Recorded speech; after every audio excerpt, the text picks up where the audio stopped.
Kutukan Ratu Kidul. Angin laut selatan berhembus kencang malam itu, membawa aroma asin yang menusuk dan bisikan halus yang nyaris terdengar seperti suara perempuan menangis. Di atas tebing Parangtritis, seorang perempuan muda berdiri dengan rambut tergerai. Gaunnya berkibar liar oleh hembusan angin. Namanya Ratna. Ia menatap lurus ke samudera hitam di depannya, matanya berkaca-kaca, napasnya tak teratur.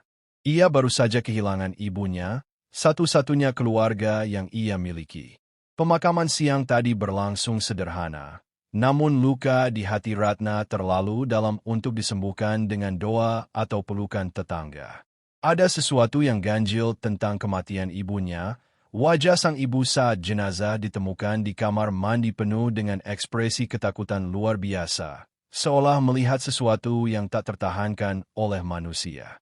Ratna tak pernah percaya hal-hal mistis, namun malam itu, dengan tubuh menggigil dan jiwa yang rapuh, ia mulai bertanya-tanya, apakah benar ibunya membawa rahasia kelam yang kini memburunya? Ratna tumbuh di keluarga yang tertutup. Ibunya jarang berbicara soal masa lalu, dan ia tak pernah mengenal ayahnya. Satu-satunya hal yang selalu dipesankan sang ibu adalah, jangan pernah bermain atau mandi di pantai selatan saat malam tiba. Dulu Ratna menganggapnya hanya mitos lama, dongeng untuk menakut-nakuti anak-anak agar tak bermain larut. Tapi kini, peringatan itu terdengar seperti petunjuk terakhir sebelum maut menjemput. Setelah pemakaman, ia menemukan sebuah kotak kayu tua di bawah ranjang ibunya, terkunci rapat dan berlumur garam laut yang sudah mengering. Saat dibuka dengan paksa, isinya mengejutkan. Sebuah sisir hijau berbentuk melengkung dengan ukiran naga laut, seuntai rambut panjang berwarna hijau zamrud, dan sebuah surat lusuh bertuliskan tangan yang gemetar. Surat itu ditujukan kepada Yang Mulia Sang Ratu. Dalam surat itu, ibunya meminta pengampunan dan berjanji untuk tidak melanggar perjanjian yang telah dibuat. Ratna membaca surat itu berulang-ulang dengan jantung berdetak tak karuan. Perjanjian? Dengan siapa? Malam itu Ratna bermimpi. Dalam mimpinya, ia berada di sebuah istana bawah laut yang megah dan menyilaukan, dipenuhi batu-batu giok dan dinding-dinding kaca laut yang memantulkan bayangan dirinya. Di ujung ruangan, duduklah seorang wanita dengan rambut menjuntai panjang seperti ombak. Matanya hijau tajam dan penuh pesona. Wanita itu tersenyum, namun senyumannya terasa mengerikan, seperti menyimpan sesuatu yang tak bisa dijelaskan oleh akal manusia. Kau anak dari pengkhianat, katanya dengan suara bergema, dan darahnya mengalir dalam tubuhmu. Maka kutukan itu kini milikmu. Ratna terbangun dengan teriakan. Dadanya sesak, kamarnya dingin seperti di dasar laut. Di cermin meja rias, ia melihat bayangannya, namun ada sesuatu yang tak biasa. Matanya, untuk sesaat, memantulkan warna hijau menyala sebelum kembali normal.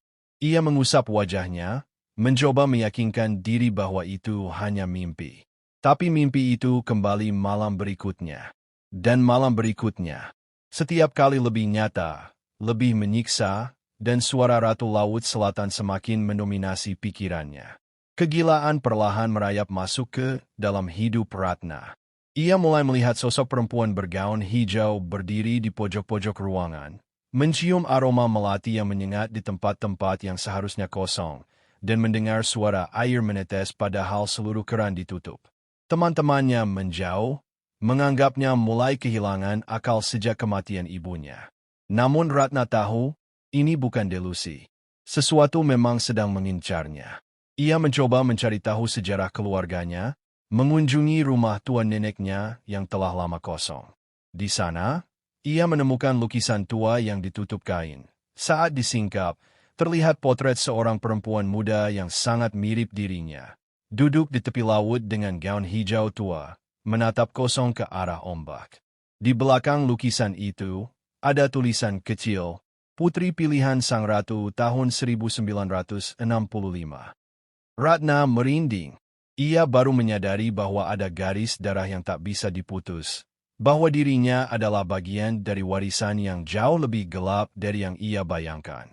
Semakin dalam Ratna menyelami masa lalu, semakin jelas bahwa keluarganya pernah menjadi bagian dari sebuah perjanjian dengan Ratu Kidul, perjanjian yang dibuat oleh nenek buyutnya demi kekayaan dan keselamatan keturunan.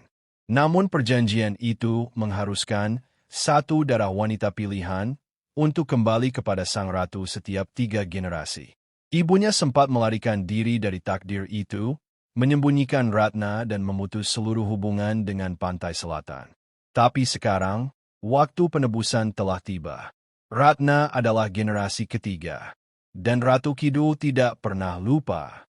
Laut mulai memanggilnya secara harfiah. Setiap kali mendengar deburan ombak, ia merasa tubuhnya seperti ditarik. Suatu malam, ia mendapati dirinya berdiri di tepi pantai dalam kondisi setengah sadar. Pakaiannya basah kuyup, pasir menempel di kakinya, dan gaun putih ibunya, yang seharusnya sudah dikubur bersamanya, melilit tubuhnya dengan sendirinya. Ratna menjerit, namun tak ada satupun suara yang keluar dari tenggorokannya. Hari-hari berikutnya menjadi kabur bagi Ratna. Ia mulai kehilangan jejak waktu, sering terbangun di tempat-tempat yang tak dikenalnya, seperti dikelilingi kabut tebal dan bisikan nyaring. Suatu malam, ia menemukan dirinya di kamar mandi rumahnya, tempat sang ibu ditemukan tewas, dengan air memenuhi bat hingga meluap ke lantai. Di permukaan air, pantulan wajahnya berubah-ubah, kadang menjadi ibunya, kadang menjadi wanita bergaun hijau dengan mata berkilau seperti permata laut. Ketika ia menjerit dan mencoba menutup mata, sebuah tangan basah muncul dari dalam air, meraih lehernya dan berbisik lirih, "Jangan melawan. Takdir ini milikmu." Ratna terhuyung mundur dan jatuh, namun tak ada luka yang nyata. Ketika ia memanggil tetangganya, semua menggeleng. Mereka tak mendengar apa-apa. Mereka bilang kamar mandi itu kering. Airnya tak pernah penuh sejak rumah itu kehilangan penghuninya. Ratna semakin terseret dalam badai antara dunia nyata dan dunia gaib. Ia mulai menulis simbol-simbol aneh dalam tidurnya, menggambar sisir hijau dan istana bawah laut berulang kali. Dalam mimpi yang makin terasa seperti kenyataan, Ratu Kidul memanggilnya dengan nama kecil yang hanya diketahui ibunya, menyuruhnya datang ke laut dan menyatu dengan asalmu. Dalam keputusasaan, Ratna mencari seorang dukun tua yang tinggal di desa dekat pantai. Lelaki itu menatapnya lama dengan sorot penuh iba. "Kau cucu dari Sariwulan. Aku mengenal nenekmu. Dulu dia dipilih untuk menjadi pengantin laut, tapi ia melarikan diri dengan bantuan manusia biasa. Harga pelariannya adalah penderitaan turun-temurun. Dan sekarang, kau adalah penebusnya." Ratna memohon, "Apa aku bisa lolos? Apa tidak ada cara membatalkan kutukan ini?" Tapi sang dukun hanya menggeleng. "Kau bisa melawan, tapi tak akan pernah menang. Kecuali kau sendiri yang memilih jalanmu." Ketika malam purnama datang, Ratna merasa tubuhnya seperti dibawa oleh arus tak terlihat menuju laut. Meski berusaha keras melawan, kakinya terus melangkah menuju pantai Parangtritis. Langit gelap, ombak tinggi bergulung bagaikan naga lapar. Di kejauhan, terlihat sosok Ratu Kidul berdiri di atas ombak, seolah menunggunya. Ratna menangis, berteriak memanggil ibunya, memohon agar diberi jalan keluar. Tapi angin hanya membawa kembali suaranya dalam gema menyakitkan. Laut menghampar di depan, terbuka seperti gerbang dunia lain. Ratu Kidul mengulurkan tangan. "Datanglah, terimalah darahmu. Kau akan abadi, tapi bukan sebagai manusia." Pada detik itu, Ratna harus memilih, melawan dan hidup dalam penderitaan gila, atau menerima takdir dan menjadi bagian dari legenda yang tak akan mati. Dengan air mata mengalir deras, Ratna berjalan ke laut. Tapi di tengah langkahnya, suara halus terdengar di telinganya, suara ibunya. "Maafkan ibu, ibu tak bisa menyelamatkanmu, tapi kau bisa menyelamatkan dirimu sendiri. Jangan biarkan mereka mengambil hatimu." Ratna berhenti. Laut mulai mendidih. Angin menderu, Ratu Kidul mengerutkan dahi. Ratna menggenggam sisir hijau yang entah sejak kapan ada di tangannya, dan melemparkannya ke laut dengan sekuat tenaga. Laut bergemuruh, seolah marah. Ombak besar menghantam tubuhnya dan menyeretnya ke dalam.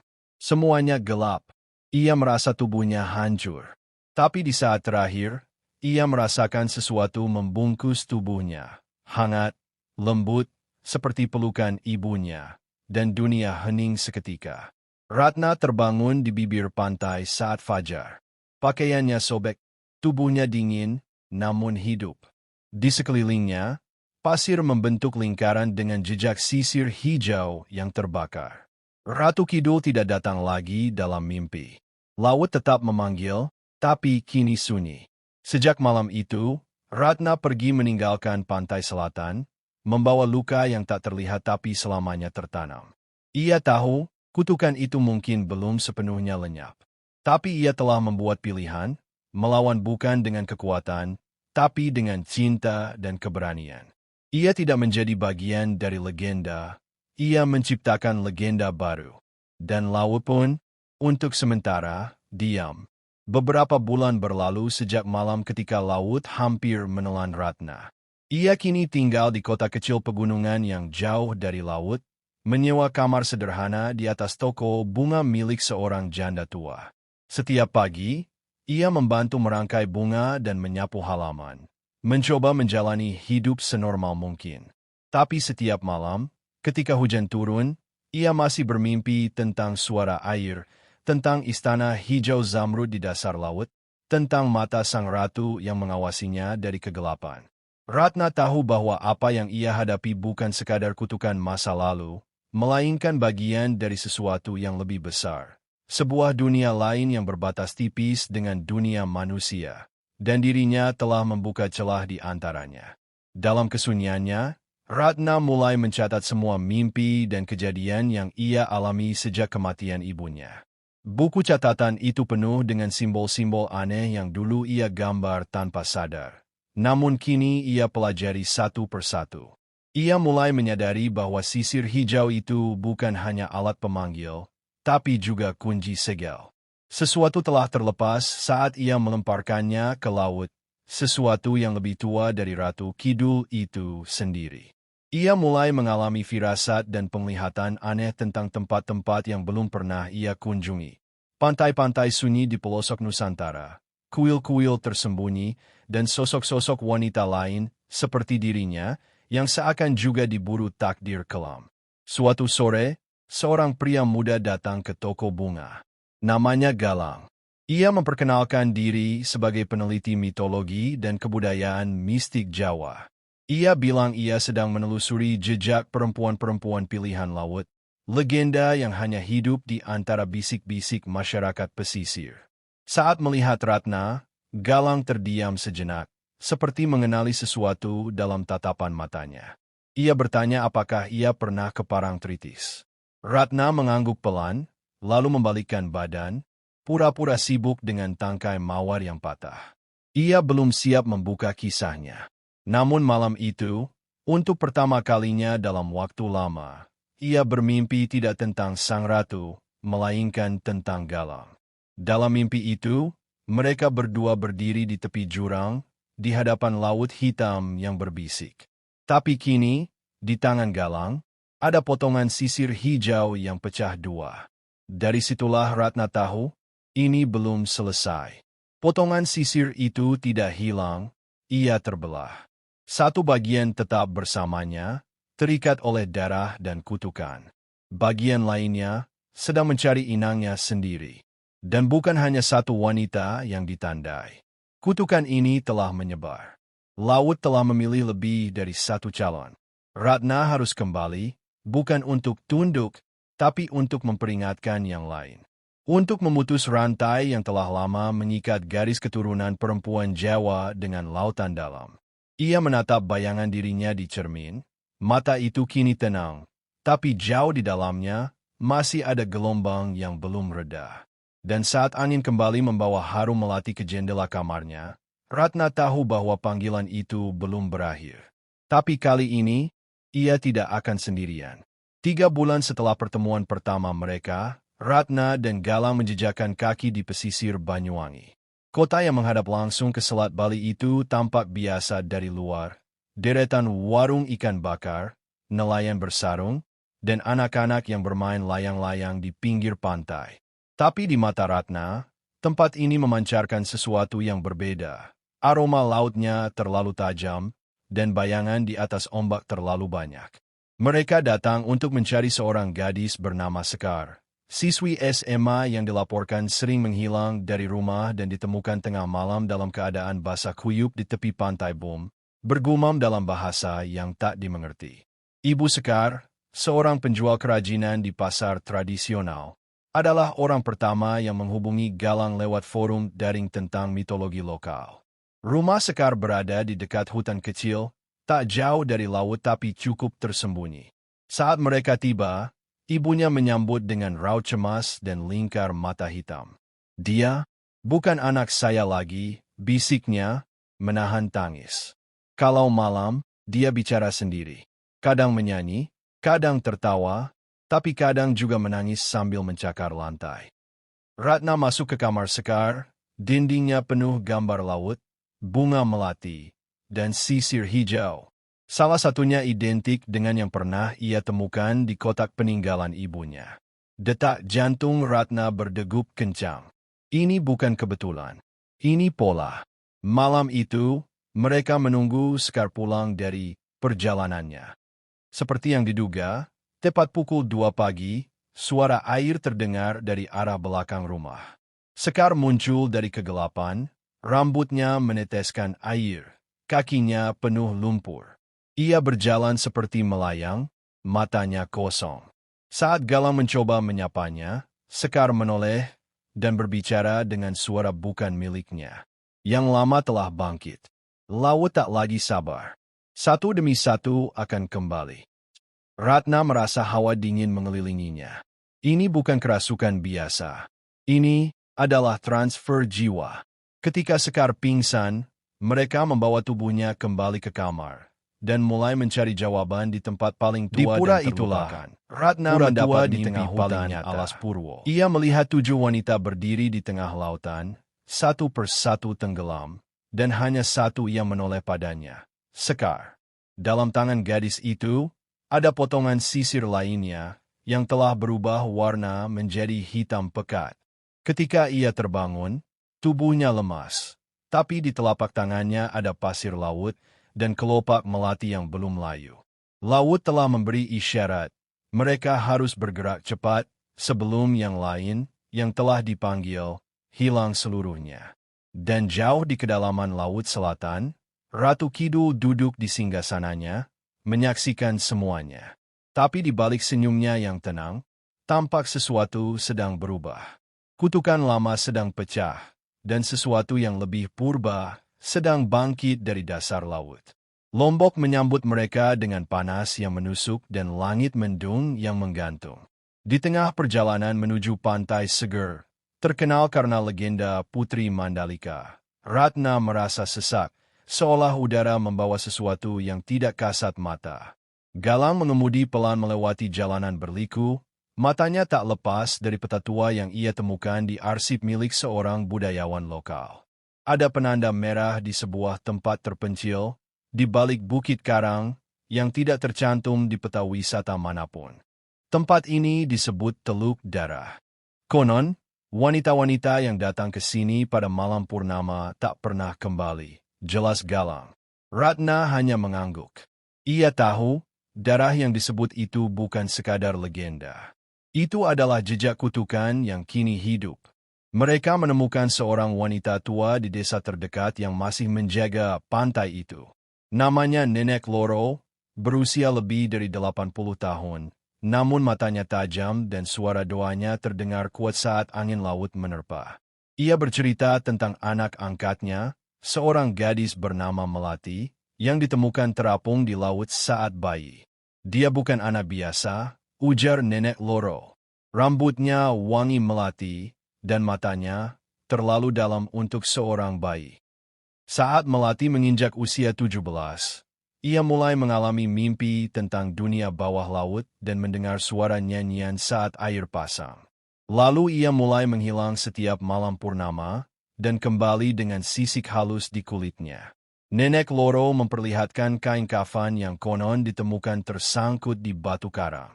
Di atasnya terlukis simbol sama yang pernah dilihat Ratna. Lingkaran berisi sisir hijau dan ombak.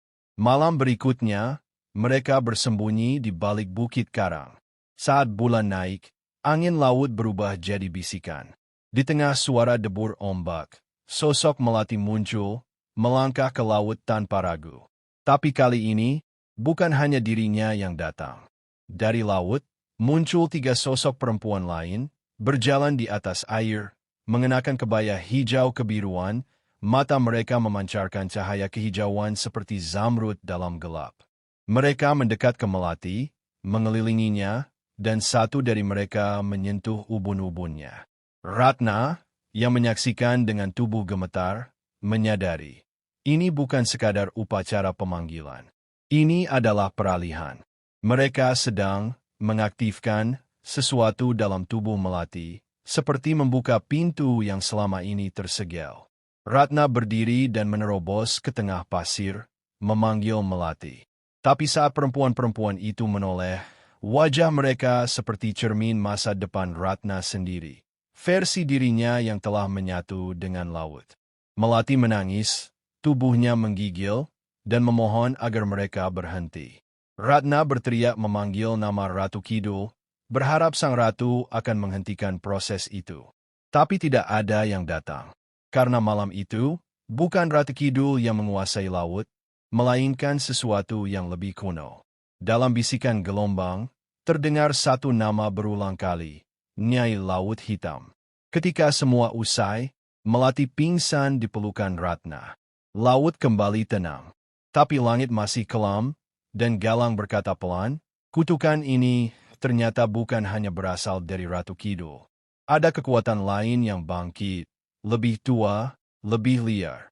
Ratna memejamkan mata. Tubuhnya dingin seperti baru bangkit dari kedalaman laut. Kini ia tahu, yang selama ini mereka lawan, hanya permukaan dari sesuatu yang jauh lebih luas. Dan Teluk Darah baru awalnya saja.